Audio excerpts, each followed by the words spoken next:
имам скръбна вест. А именно, че старите кутии на GT Zone, които са от картон, си заминават, защото вече са демоде. Идва новата лимитирана серия от 50 бройки. Затова е лимитирана, защото са само 50 бройки на GT Zone The Game. А именно, с нашият хубав тук някъде код, промокод Рудолф, получавате 10% отстъпка и безплатна доставка. Само за коледните празници. Така че възползвайте се докато имаме тези 50 бройки. И тогава си играйте на спокойствие с приятели. Его! Ай! Весели празници! И така, здравейте, отново сме ние, GT Zone, аз съм Дейвид, а той... Аз съм Росен. Точно така, днес епизодът ще е малко по-специален. Няма да четем историите на нашите зрители, а ще разкажем наши лични.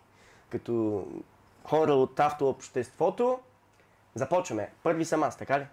Да. Добре. Тя е реално обща история. Прибираме се една вечер с Росен, с Пежото му. Пежо 106 1.6 Ралие.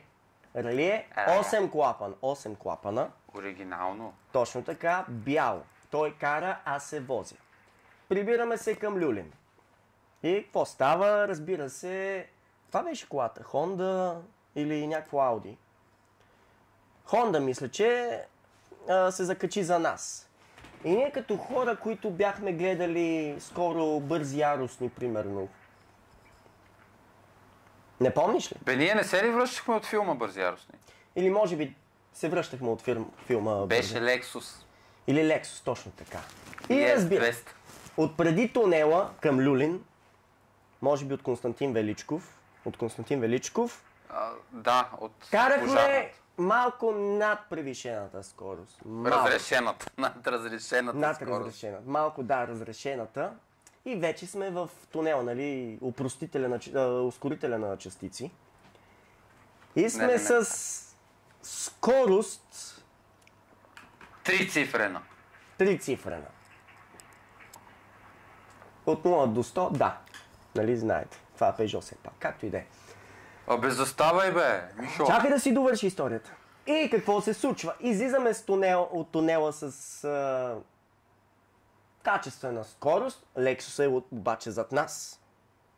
Ние бихме. И излизаме и палка се показва пред нас. Само да добавя, това беше първият път, в който аз получавам инфаркт и се събуждам и получавам още един инфаркт. В рамките на 5 секунди. Росене на спирачките. Спряхме, нали знаете къде спират на Люлин на точно патрулките? преди Оен Вито. Да, преди Оен Вито. Преди бензиностанцията, това ще го цензурираме. Опа! И все пак, вие ако искате да спонсорирате... Да, ние GT сме Zone. много добри и забавни хора. Точно така, може да имате ваше лого ето тук някъде или тук, или да рекламираме вашите горива. Ще си го татуирам тук, ако трябва. Да продължим историята и Росен спира едвам с това Peugeot от малко над скоростта, която е позволена. Спираме. Може би 50 метра, 100 метра след полицая, но спряхме. Почти бяхме на колонката на бензиностанцията. И ние вече се споглеждаме, знаем какво може да следва, разбира се. Отваряме единствения отварящ се прозорец. Само неговия. И полицай идва при нас, поглежда ни, добър вечер, и ние двамата го поглеждаме така ухилени. Хидно. И викаме, хидно, добър вечер. Добър вечер, и то полицая. Спряхте. Браво, бе. Далече, но успяхте да спрете. И ние, да, и вече такова. Полицая само ни погледна, светна ни с фенерчето, видя какви сме кошари с Peugeot 106. Разбира се. Да. И просто ни каза, давай, тръгвай. Тръгвайте и спря една Айсусмица. Да. Благодарим ти на човека, който беше с това Ауди, измъкна ни. Сигурно си олегнал с някакви пари и за нас си дал. Ама Господ здраве да ти дава. И ние така, отървахме се. Така да той се отърва. Наистина, тогава беше най-така стресовата ми ситуация, но аз имам още една почти подобна ситуация. пак задавам на същото място газ, но сме с един друг приятел и ни спира. Патрулка ни спира точно на... Няма да споменавам киното, как се казва, но точно пред затвореното кино ни затварят, ни спират, при което спирам и полицая казва: добър вечер! И аз викам: добър вечер! Вика: вие тая седалка за тая кола ли е? Само да вмета, аз съм с корито, 5-точков колан, все едно съм на състезание, че дори ако не се лъжа, бях с ръкавици. Принципно с ръкавици карам. Само да ви кажа, че наскоро го бяха качили в Забелязано София. С пежота му, с ръкавиците. Ще го добавиме после това, да знаеш. Имам го скриншотнато, ще го добавиме. Приятели са ми От Забелязано София ли? И там ме качиха. И в българин на нещо си, българщината ме качиха. Аз тогава го разбрах. Та така, спираме полицая и вика: вика, тук седалката нещо. Викам, тя седалката тук, аз колата така купих. Почвам да лъжа, да мажа. Вътрешно вече ми се обръщат органите. При което каза: вика, отвори капак. Викам: добре. И аз леко бях така навил влана наляво. И той такъв минава, поглежда гумите, съвсем изликове бях, поглежда гумите и казва: опа! Ма той тия гуми не са за този път. Викам: мале, аз не разбирам нищо от гуми. Смисъл, да вметна 5 години гумаджия, златни години, при което... Специален поздрав за нашия шеф, Жуби. Бивш шеф, добър приятел, Жуби. Да, много добро момче. Винаги поздравява. Да. При което, поглежда гумите и вика: опа, те, така, размина ми се и за гумите. Така. Отварям предния капак и той само поглежда. Вика: мале, вика, те тук тия неща не са от тази кола. Викам: как ще не са от тази кола? Ще скачиме снимка, нали? Да, тук ще видите снимка на двигателя, който е с колектор, изпускателен, смукателен, не знам си какво, но навсякъде имаше баджове Peugeot. Освен на изпускателя. Там пишеше супер нещо си. При което, поглежда и той каже: това не е стоково, вика. Викам: как ще не е стоково? Виж, пише на Peugeot навсякъде. Вика: не ми ги пробутвай тия неща. Оказва се, че човека реставрира коли, е на много нати с всичките коли.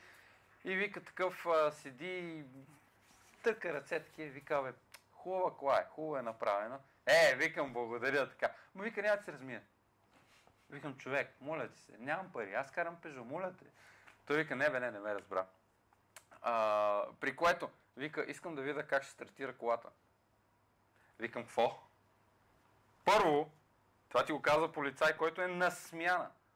За тебе, няма да споменавам марка на колата, но беше от новите патрулки.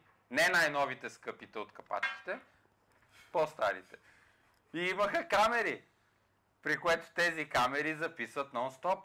И той вика: изкаря тук на булеварда и направи един старт. И аз поглеждам с този моя вер, къде бях тогава, и викам: как така? Вика: да бе, но викам: вие искате сега да ме прецакате по някакъв начин, в смисъл да ме запишете и после да ми кажете: ето, то тук е състезание, не знам си какво. Вика: не бе. Вика: да прави един старт. Викам: добре, окей. Заставам аз на серата на трилентовият път, булевард, при което той застава зад мен и пуска бурканите. Целият трафик седи зад патрулката. Никой не минава пред патрулката. При което аз като първия пич набивам лънча, който ми е десния крак плюс левия на съединителя. Набивам лънча, първа, втора, трета и вече съм 100 и нещо и отпускам газ. Не трябваше да казвам колко карам, нали? Добре. Карам с 3 цифрена сума. С Peugeot не е вдигнал много. Да, застой, Мишо. При което, нали, аз си карам такъв вече и отпускам. И виждам, че той спира бурканите и остава назаде. И след малко вече съм на следващия светофар, свети червено и той пуска бурканите. Викам: знаех си, че той искаше да ме прецака. Знаех си! Само, че не застава до мене. Зад мене, застава до мене. И вика: много добре върви колата, му вика с тая... Няма да казвам марката. Кажи, аз искам да разбера. С Шкода 1.4 TSI. Много върви. При което вика, с Шкодата ще те препарирам. Това да го чуеш от полицая е леко обидно. Аз само като кажеш Шкода, кой ще си купи Шкода? Особено тази Шкода Оставия, така да е. Те хората си я напишат с Шкода Оставия, демек ние пипай.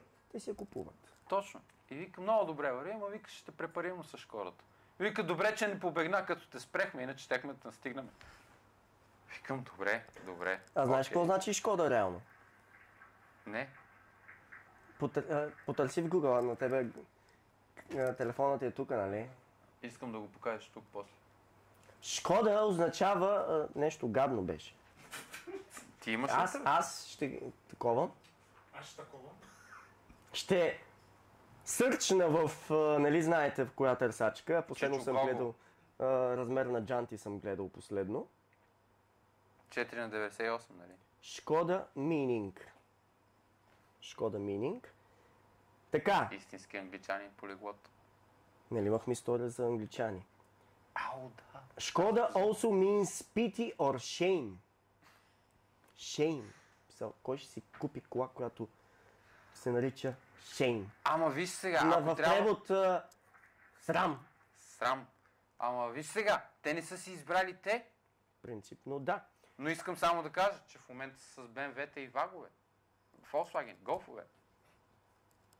Така че... и Шкоди имат! И реално, Джиповете. каква е поуката? Стигаме. Каква е поуката на тази история? Пожелаваме ви все такива полицаи да ви спират. Пекани. Принципно не ви пожелаваме да ви спират. Но имаше друга случка пак с Пежото на Росен, защото такова. Значи на пазара сме, Люлинския пазар. Това с последното Пежо ли? Не знам. Сега ще видиш. Сега ще чуеш. На пазара сме, аз съм с моят Fiat 1.8 HGT, жълт на цвят, може би го знаете. Труп. За помпи на седините е само в момента. Така. Както и да е. И Росен идва с неговото Пежо. Не, той беше там, просто не можеше да запали. Да. Само да кажа, такъв е мапа. В смисъл, дюзите работят след като изключиш колата. Така. И не мога да запали, вика, ще чакам да се разтардира там, да изтине, няма проблем, чакаме, то мина час и нещо, 2 часа. Извинявай, само искам да кажа. Това ми беше първия ден с тази кола. В смисъл, буквално купувам я на предишния ден и минавам кат. Бях дори с седалката с ушите, в смисъл състезател. Не знам как мина кат. Както и да е. И сме на пазара на палачинките. Там. И вижда се, че няма запали тази кола. Не. Ние сме още... той и още 2 момчета. От среща на другия... Такова ядат полицаи. Партибус. Точно така, при едни пици. Няма да казвам кои пици са, много хубави са. И какво решаваме? Росен да бутнем колата, да направи обратен на двойно... Не, там може, защото е непрекъсната. Не можеш, там няма справна... Непрекъсната е, може. Добре, правиме да направи обратен завой. Прекъсната е, всъщност. Двойна прекъсната, защото имат... Нямам. Шефе? Шефке? И така. Сценариста? Ние 3 човека заставаме зад колата и почваме да бутаме Пежото. И тази е празна. Тък му го бутаме, той прави обратно и го засилваме вече да запали. Тък му запали полицая пред него, стой! Кажи как запали? Запали с гръм. Да, не знаете Пежо как пали. Благодаря. И както Германия, като е бомбардирала... Шът. Може да имаме хора, които са. Благодаря ти. И го спряха и той трябваше да загаси колата пак. Да. И разправяйте сега, защото ние какво да правим при човека, който той ни каза да се махнем полицая. Ние отидахме при него, но ни каза да се махнем. Той е шофьора и той да си разкаже. Така, тъй като пак ще вметна, аз съм с седалка, която е вече е по-така Реално е легална. Реално е легална. Има си всичко там от ФИА заверени. Както и да е. При което аз съм и година, може би. Чакай, това е старата седалка. Тая е новата. Тая е новата с ушичките. При което аз, за да излезна от седалката, трябва да си махна волана. Волана ми е с Quick Release. И аз изчаквам този да мина отзаде на колата, за да мога да махна волана и да излезна. Само споменавам, че си качва волана вкъщи, като се прибира. Не знам защо. За да не откраднат колата. Какво каза? Ти караш също Пежо. Нема да се правиш на Не се оправдавай. Тя знае какво да кара просто. Тия седалки не са ли от Крайслер? Да. Не е ли от твоя Крайслер? Не. Отиде на скрап. Няма Продължи. Ударих я. Чак, че пусна сълза от тук. Виждам как плаче. Нищо. Както и да е. Така. Махам аз волана, излизам от колата и веднага го слагам обратно. И този почва сега. Ти знаеш ли, че тази кола е малко шумна? Викам, втори ден ми е става кола. Вчера я докарах от... Няма да спомня. Можем градовете нямат... Стара Загора. Стара Загора. 200-300 км май. 300 км ли? Не, по-малко. Повече са. До морето, бе. Дистанцията му е като... Само да кажа, че то се загуби между Люлин и центъра. Така че за дистанция да не говори. При което аз я докарам на миналия ден и не знам нищо за тази кола. В смисъл всичко, което съм чел на обялата, но съм я взел. И този ми вика, край, ще сваляме номера. Викам, човек, моля ти се. Викам, втори ден ми е, още не съм и сън. Още не съм и направил сефтето, как се казва, не съм и дал газ. Викам, моля те, не дей ми взима номерата, най-ценното в колата ми. Нищо, че не са тези, които аз исках. Няма да ви го проста, катаджиите, няма да ви го проста за това. При което той каза, съжалявам и отива към буса и почва нещо да пише на някакъв лист. Викам, моля те бе, човек. Моля му се. Не знам на какво съм се... На жена не съм се молил така, разбирате ли? На жена не съм се молил. И му казвам, моля ти се, не дей. Излиза жена от буса и почва да ми се кара, че това не е окей, че колата ми няма гърнет. Викам, какво няма? Има две гърнета, средно и крайно. Елате под колата. И единия верно легна под колата. Да гледа дали имам гърнета. Факт, имам две гърнета. Средно и крайно. И колата наистина е шумна. Защото е на 63 фи. Не е окей. Не е окей.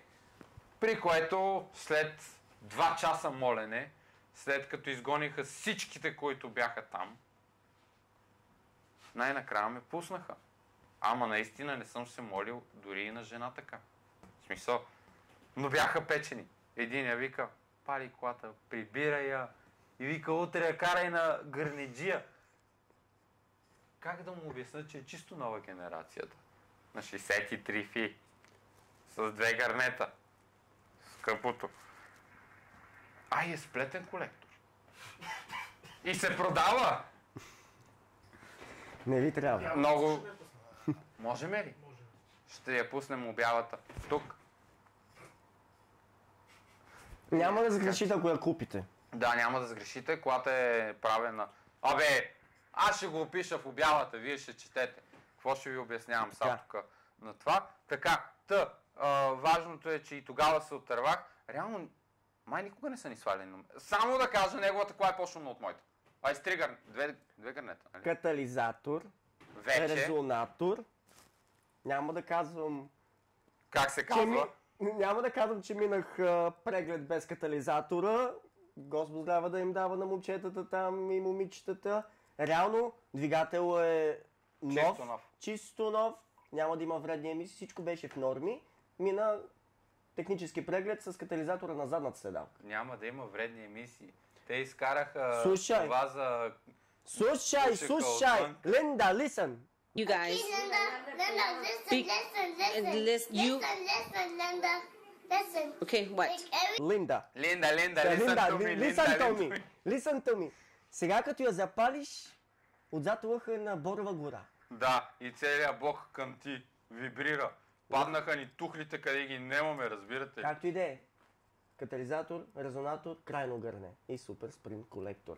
Мога да ни спонсорира. Аз за това не го казах. И аз съм със супер спринт, само да кажа. Не, че казвам, че съм беден или богат. Но и аз. Има една песен "Бедни и богати". Да, ама не може. Няма да псувам. И така, това беше краят на личните истории. Надявам се, че са ви харесали. Не знам коя камера да гледам. Ние ще се завърнем отново. И все пак, ако искате да ни спонсорирате, да рекламираме ваш продукт, тук вижте имаме празни рафчета, тук на масата може да употребяваме каквото кажете. Не каквото кажете. Не употребяваме, не да употребяваме. Само да кажа, че двама певци употребяваха разни неща. Абе, къв то бел прах. Опа. Тук Опа. не е бърсано право. Както и да е. Шеф. От последния епизод 1 месец е минал. Няма. Заети сме, както и да е. Да, наистина. Това беше всичко от нас.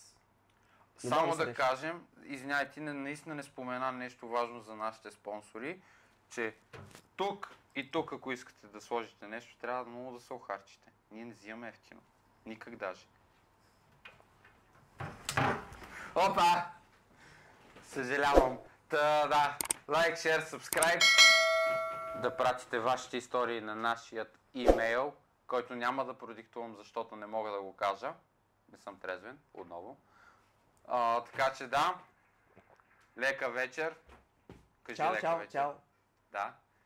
Ти пиеш, мен ме хваща. Да. Ай! Добре. И това беше такова. Реално мога да кътнем и направо се почне. Знаеш колко истории имаме, реално. Не. Ще доразкажем и друг. Добре. Мале, ние верно имаме много истории. Като се замислиш. Ти имаш тук до нова година да обработваш, брат. Трябва такова да дадете финал. Аутро. Добре. Няма проблеми. Така. А ти мога да вземеш ауторото от другите епизоди. Ела да се Да, цураме. разбира се, дето обяснявате за някой с боза. Да. Ама чакай, аз интрото първото съм го записвал, гледах там. Няма никакво значение. Добре. Където си. Такова търкането си интрото, там ще... Тая камера ще пусне. Добре. Готови? Да. Добре. Готови.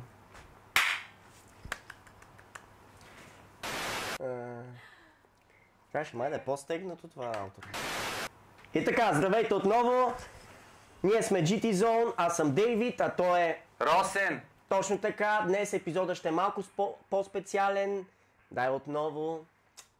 Не спи ли? Не пипае. Ролинг.